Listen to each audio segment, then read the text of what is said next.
வணக்கம். நம்ம இன்னைக்கு என்ன பார்க்க போறோம்னா, அலோகேட்டிவ் எஃபிஷியன்சி அப்படின்னா என்னன்றதை நம்ம பார்க்க போகிறோம். ஸோ நம்ம வந்து ஜஸ்ட் இங்கே ஒரு டிமாண்ட் கர்வ் இருக்குது அண்ட் இங்கே ஒரு சப்ளை கர்வ் இருக்குது. அண்ட் நம்ம ஏற்கனவே பழைய வீடியோஸ்லாம் பார்த்தோம், குவான்டிட்டி டிமாண்டடும் குவான்டிட்டி சப்ளைடும் எந்த இடத்துல வந்து ஈக்குவலாக இருக்கும், ஈக்குலிபிரியம் ப்ரைஸில். ஸோ நம்ம அந்த ரெண்டு கர்வும் எந்த இடத்துல மீட் பண்ணுதோ அதை வந்து நம்ம ஈக்குலிபிரியம் ப்ரைஸ்ன்னு சொல்லுவோம். ஸோ அந்த ஈக்குலிபிரியம் ப்ரைஸில் வந்து இங்கே வந்து நம்ம பீஸா எக்ஸாம்பிளாக வச்சுருக்கோம்.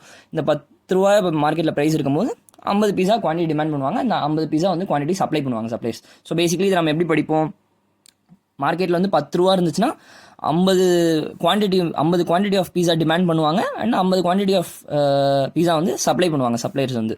ஸோ அப்படி படிப்போம். இந்த இடத்துல எப்படி இருக்கும், குவான்டிட்டி டிமாண்டடும் குவான்டிட்டி சப்ளைடும் ஈக்குவலாக இருக்கும். எப்போது நம்ம அதை வந்து ஒரு சப்ளை கவ் அண்ட் டிமாண்ட் கவாக பார்க்கும்போது, நம்ம ஏற்கனவே சொல்லியிருக்கோம், நம்ம சப்ளை கவ் வந்து நம்ம மார்ஜினல் காஸ்ட் கவ்னு சொல்லலாம் அண்டு டிமாண்ட்க்கு வந்து மார்ஜினல் பெனிஃபிட் கவுன்னு சொல்லுவாங்க அப்படின்னு நம்ம ஏற்கனவே பழைய வீடியோவில் எப்படி இது நடக்குதுன்றதை பார்த்துருந்தோம்.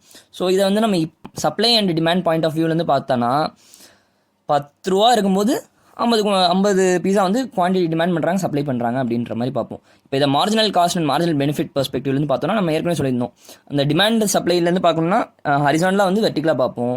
இதே நம்ம மார்ஜினல் காஸ்ட் அண்ட் மார்ஜினல் பெனிஃபிட்டாக பார்த்தோம்னா இந்த குவான்டிட்டி சைட்லேருந்து போய் அப்படியே நம்ம ப்ரைஸாக பார்ப்போம். ஸோ நான் இங்கே சொல்கிறேன் பாருங்கள். இப்போ இது marginal benefit and marginal cost பெர்ஸ்பெக்டிவ்லேருந்து பார்த்தோம்னா இந்த 50வது பீஸாவை கன்சியூம் பண்ணும்போது அவனுக்கு வந்து 10 ரூபாய்க்கான பெனிஃபிட்டை ஃபீல் பண்ணுறான் அப்படின்ற மாதிரி அடிஷ்னலாக அந்த 49லேருந்து அந்த 50வது பீஸாவை அவன் கன்சியூம் பண்ணும்போது அவனுக்கு அடிஷ்னலாக வந்து 10 ரூபாய்க்கான ஹாப்பினஸ் கிடைக்குது அப்படின்ற மாதிரி நம்ம மார்ஜினல் பெனிஃபிட்டில் பார்க்குறோம். அண்டு மார்ஜினல் காஸ்ட்டில் வந்து இது எப்படி பார்ப்போம்னா, இந்த 50வது பீஸாவை ப்ரொடியூஸ் பண்ணுறதுக்கு அவனுக்கு வந்து எக்ஸ்ட்ராவாக அடிஷ்னலாக 10 ரூபா இருக்குது அப்படின்ற மாதிரி பார்ப்போம். ஸோ அந்த 49லேருந்து அந்த 50வது பீஸாவை அடிஷ்னலாக ப்ரொடியூஸ் பண்ணுறதுக்கு எக்ஸ்ட்ரா அந்த ஒரு பீஸாவை ப்ரொடியூஸ் பண்ணுறதுக்கு அவனுக்கு அடிஷ்னலாக 10 ரூபா இருக்குது அப்படின்றது மார்ஜினல் காஸ்ட். அவனுக்கு அந்த எக்ஸ்ட்ராவாக 10 ரூபா அடிஷ்னல் காஸ்ட் ஆயிருக்கு, அந்த மார்ஜினல் காஸ்ட் ஆயிருக்குன்றதை நம்ம இப்படி பார்ப்போம்.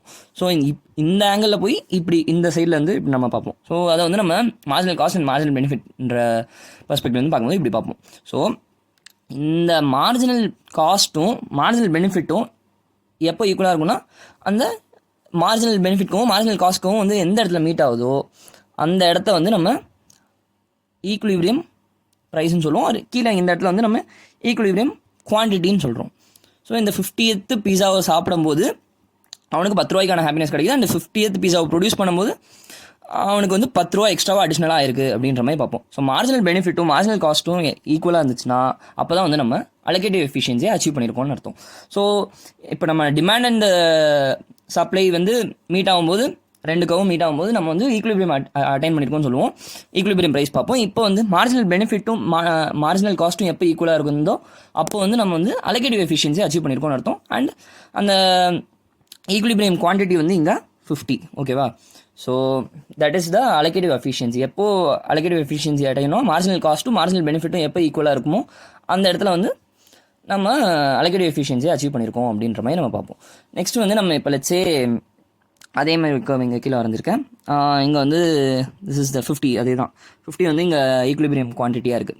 நம்ம இப்போ ஈக்குலிபிரியம் குவான்டிட்டிக்கு கம்மியாக சப்ளை பண்ணால் அண்ட் டிமாண்ட் பண்ணால் என்ன ஆகுன்றதை நம்ம இப்போ பார்க்க போகிறோம். ஸோ லெட்ஸே நம்ம வந்து 30 தான், ஓகேவா? 30 தான் ப்ரொடியூஸ் பண்ணுறோன்ற மாதிரி. ஸோ 30 ப்ரொடியூஸ் பண்ணுறோம்.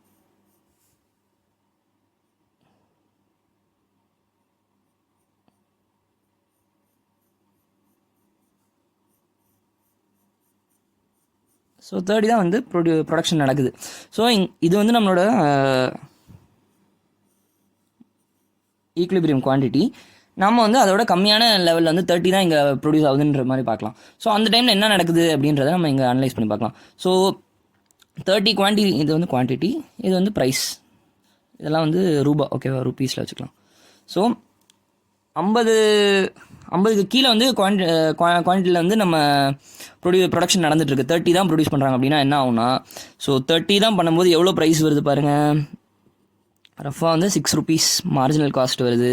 பிகாஸ் இது வந்து மார்ஜினல் காஸ்ட்க்கு, ஓகேவா? ஸோ மார்ஜினல் காஸ்ட் வந்து 6 ருபீஸ் இருக்குது. அண்ட் மார்ஜினல் பெனிஃபிட் எவ்வளோ இருக்குது? மார்ஜினல் பெனிஃபிட் வந்து 15 இருக்குது. ஸோ இங்கே பேசிக்லி மார்ஜினல் காஸ்ட்டை விட மார்ஜினல் பெனிஃபிட் கொஞ்சம் அதிகமாக இருக்குது. பாருங்கள், மார்ஜினல் காஸ்ட் வந்து 6 அண்ட் மார்ஜினல் பெனிஃபிட் 15 இருக்குது. ஸோ மார்ஜினல் பெனிஃபிட் வந்து இங்கே வந்து மார்ஜினல் காஸ்ட்டோட அதிகமாக இருக்குது. ஸோ இதில் என்ன ஒன்றும் இல்லை, நமக்கு நார்மலாக தான் இருக்குது. ஓகேவா? இப்போ எங்கே பிரச்சனை வரும்னா, இப்போ லெட்ஸே இந்த 31st பீஸாவை நம்ம ப்ரொடியூஸ் பண்ணுறோன்னு வச்சுக்கோங்க. 31st பீஸா ரஃபாக வந்து இந்த இடத்துக்கு வருது. 31st பீஸா. ஸோ 31st பீஸாவை ப்ரொடியூஸ் பண்ணும்போது என்ன ஆகுதுன்னு பார்த்தீங்கன்னா, there is still marginal benefit. 31st பீஸாவுக்கு பண்ணும்போது என்ன ஆகுதுன்னா, தெர் இஸ் ஸ்டில் அங்கே கொஞ்சம் மார்ஜினல் பெனிஃபிட்டை நம்ம அச்சீவ் பண்ணலாம். இதை அப்படியே இந்த இடத்த ப்ளாட் பண்ணி பார்த்தீங்கன்னா 14.75 வருதுன்னு வச்சுக்கோங்க. 15 கம்மியான. சரி, இந்த இடத்துல வந்து நம்ம 14.75 இருக்குது ருபீஸ். ஸோ அப்படியே அங்கே அந்த வெர்டிக்கலாம் இந்த இடத்துல நம்ம ஏற்கனவே எழுதியிருக்கோன்றதுனால 14.75 இருக்குது. ஸோ இந்த இடத்துல வந்து மார்ஜினல் பெனிஃபிட் வந்து இவ்வளோ இருக்குது.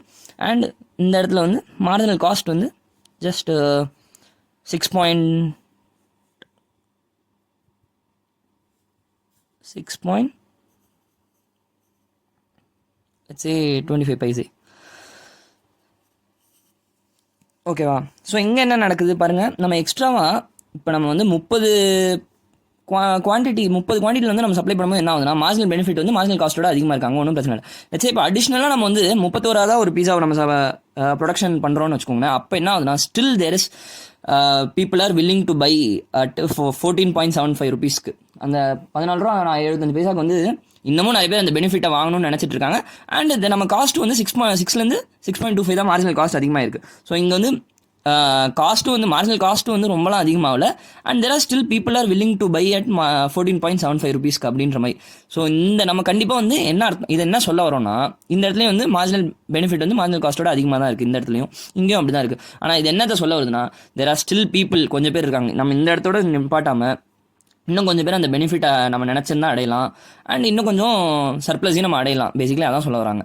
ஸோ தேர் ஆர் பீப்புள் இந்த ப்ரைஸ்க்கு வந்து கண்டிப்பாக வந்து இன்னும் கொஞ்சம் பேர் வந்து ப்ரொடியூஸ் பண்ண ஆசைப்பட்றாங்க. அண்ட் இன்னும் அந்த 31 பீஸா வந்து கண்டிப்பாக இன்னொருத்தவங்க ஒரு சப்ளையர் வந்து ப்ரொடியூஸ் பண்ணணும்னு ஆசைப்பட்றாங்க. அண்ட் இன்னொரு கஸ்டமர் வந்து அதை சாப்பிடணும்னு ஆசைப்பட்றாங்க.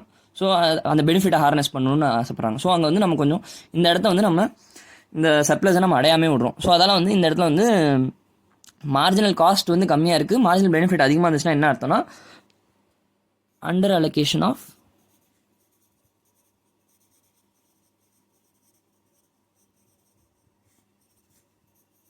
ரிசோர்ஸஸ்.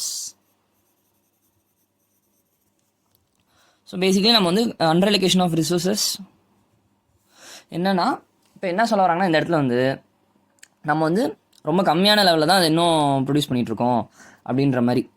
நம்ம வந்து நினச்சிருந்தா இன்னும் கொஞ்சம் கூட இந்த இடத்த வந்து நம்ம இந்த சர்ப்ளஸ் வந்து நம்ம நினச்சிருந்தா அச்சீவ் பண்ணிக்கலாம். ஆனால் நம்ம வந்து அண்டர் அலோகேஷன் ஆஃப் ரிசோர்ஸ் தான் பண்ணுறோம். So very less of goods are producers. ரொம்ப கம்மியாக தான் நம்ம ப்ரொடியூஸ் பண்ணிகிட்ருக்கோம்.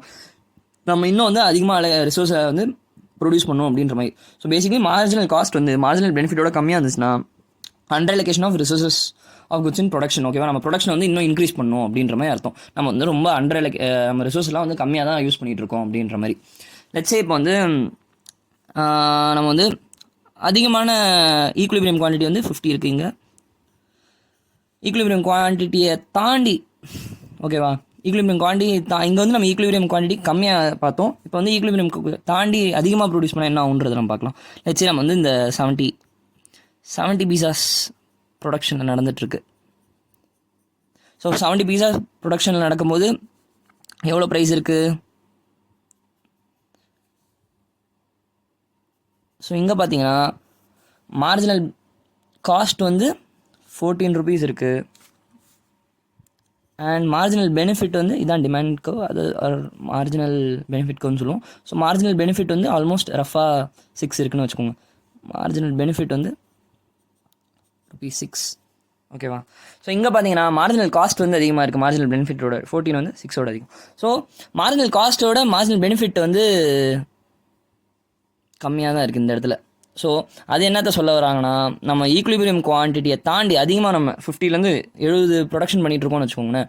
அப்போ என்ன ஆகுனா, நம்மளோட ரிசோர்ஸஸ் வந்து ரொம்ப ஓவர் அலோகேட் ஆகிருக்குன்னு அர்த்தம். Over allocation of resources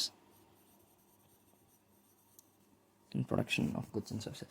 so இந்த இடத்துல வந்து நம்ம ஓவர் அலோகேட் பண்ணி நம்ம நிறைய டூ மச் ஆஃப் ப்ரொடியூஸ் பண்ணிட்டு இருக்கோம் அப்படின்ற மாதிரி. ஸோ இங்கே நம்ம எப்படி இதை பார்க்கணும்னா, இந்த 70வது பீஸாவை வந்து அவன் ப்ரொடியூஸ் பண்ணுறதுக்கு அவனுக்கு வந்து 14 ரூபா இருக்குது அடிஷ்னலாக. இப்போ அது 14 ரூபான்றது எப்படின்னா, அந்த 69வது பீஸாவிலேருந்து 70வது பீஸாவை வந்து அவன் ப்ரொடியூஸ் பண்ணுறதுக்கு எக்ஸ்ட்ராவாக அவனுக்கு வந்து 14 ரூபா இருக்குது அப்படின்ற மாதிரி. Marginal cost of producing that 70th பீஸா வந்து அவனுக்கு 14 ரூபா அப்படின்ற மாதிரி. அது ரொம்ப அதிகமான ஒரு ப்ரைஸ்ன்ற மாதிரி. ஆனால் அதை கன்சியூம் பண்ணுறது வந்து அந்த 70வது பீஸா ஒருத்தவன் வந்து கன்சியூம் பண்ணும்போது அவனோட மார்ஜினல் பெனிஃபிட் வந்து 6 ரூபா தான் அவனுக்கு. அந்த 70வது பீஸா அவன் கன்சியூம் பண்ணும்போது அவனுக்கு 6 ரூபாய்க்கான ஹாப்பினஸ் தான் கிடைக்குதுன்ற மாதிரி. ஸோ அவன் இந்த ப்ரொடியூசர் வந்து இதை ப்ரொடியூஸும் பண்ணியிருக்கக்கூடாது, அந்த கன்சியூமர் வந்து இதை கன்சியூமும் பண்ணியிருக்கக்கூடாது. ஸோ பேசிக்கலி இந்த ஃபுட்டே வந்து பீஸாவே வந்து பண்ணியிருக்கக்கூடாது 70வது. ஏன்னா வந்து அதை யாரும் ப்ரொடியூஸ் பண்ணுறதும் அதிகமாக இருக்கிற மாதிரி ஃபீல் பண்ணுறாங்க, அந்த கன்சியூம் பண்ணுறவங்களும் ரொம்பலாம் ஹாப்பியாக ஃபீல் பண்ணல. ஸோ வந்து இதை நம்ம ப்ரொடியூஸே பண்ணியிருக்கக்கூடாது அப்படின்ற மாதிரி. ஆனால் இந்த இடத்துல நம்ம எப்படி படித்தோன்னா, இந்த இதை பார்க்கலாம். ஓகேவா, இங்கே வந்து இந்த 30வது பீஸா வந்து என்ன இதை அனலைஸ் பண்ணி பார்க்கலாம். இந்த 30வது பீஸாவை வந்து ஒருத்தவங்க கன்சியூம் பண்ணும்போது அவனுக்கு வந்து 15 ரூபாய்க்கான ஹாப்பினஸ் கிடைக்குது. ஆனால் அதை சப்ளை பண்ணுறவங்க வந்து ஜஸ்ட்டு வெறும் அடிஷ்னலாக வந்து அவங்க வந்து 6 ரூபா தான் இருக்குது. அந்த 29வது பீஸாலேருந்து 30வது பீஸாவை வந்து ஒருத்தவங்க ப்ரொடியூஸ் பண்ணுறதுக்கு வந்து எக்ஸ்ட்ராவாக 6 ரூபா தான் இருக்குது. அண்ட் அந்த 29லேருந்து 30வது பீஸா ஒருத்தவங்க கன்சியூம் பண்ணும்போது அவனுக்கு வந்து அடிஷ்னலாக வந்து 15 ரூபாய்க்கான ஹாப்பினஸ் மார்ஜினல் பெனிஃபிட் கிடச்சிருக்கு அப்படின்ற மாதிரி பார்க்கணும். ஆனால் இங்கே வந்து காஸ்ட் அதிகமாக இருக்குது அண்ட் மார்ஜினல் பெனிஃபிட் வந்து கம்மியாக இருக்குது அப்படின்னும் போது இதை வந்து நம்ம ப்ரொடியூஸே பண்ணியிருக்கக்கூடாது அப்படின்ற மாதிரி. இங்கே வந்து பெனிஃபிட் வந்து அதிகமாக இருக்குது, மார்ஜினல் காஸ்ட் வந்து கம்மியாக இருக்குன்னா நம்ம வந்து இன்னும் நிறையா ப்ரொடியூஸ் பண்ணணும் அப்படின்ற மாதிரி பார்க்கணும். ஸோ இங்கே வந்து basically under allocation of resources. இந்த இடத்துல வந்து ஓவர் அலோகேஷனாக நம்ம ரொம்ப அதிகமாக ப்ரொடியூஸ் பண்ணியிருக்கோம். Over allocation of resources for the production. இங்கே வந்து நம்ம வந்து அண்டர் அலோகேஷன் ஆஃப் ரிசோர்ஸஸ் பண்ணிகிட்டு இருக்கோம். ஏன்னா வந்து நம்ம இன்னும் அதிகமாக நம்ம நினச்சிருந்தா இந்த இடத்துல நம்ம அலோகேட்டிவ் எஃபிஷியன்சியை அச்சீவ் பண்ணியிருக்கலாம் அப்படின்ற மாதிரி. ஸோ அலோகேட்டிவ் எஃபிஷியன்சி எப்போ அடையும், நம்ம வந்து கரெக்டாக வந்து இந்த டிமாண்ட்கவும் அண்ட் சப்ளைக்கு வரும் மார்ஜினல் காஸ்ட்கவும் மார்ஜினல் பெனிஃபிட்கவும் எந்த பாயிண்ட்ல வந்து மீட் பண்ணுதோ அந்த இடத்துல வந்து நம்ம கரெக்டாக இந்த 50 தான் ப்ரொடியூஸ் பண்ணியிருந்தோம்னு வச்சுக்கோங்க. இதான் வந்து ஈக்குலிபிரியம் குவான்டிட்டி. இந்த குவான்டிட்டியில் பண்ணால் தான் நம்ம வந்து மேக்ஸிமமான அலோகேட்டிவ் எஃபிஷியன்சியை அச்சீவ் பண்ண முடியும் அப்படின்ற மாதிரி அர்த்தம்.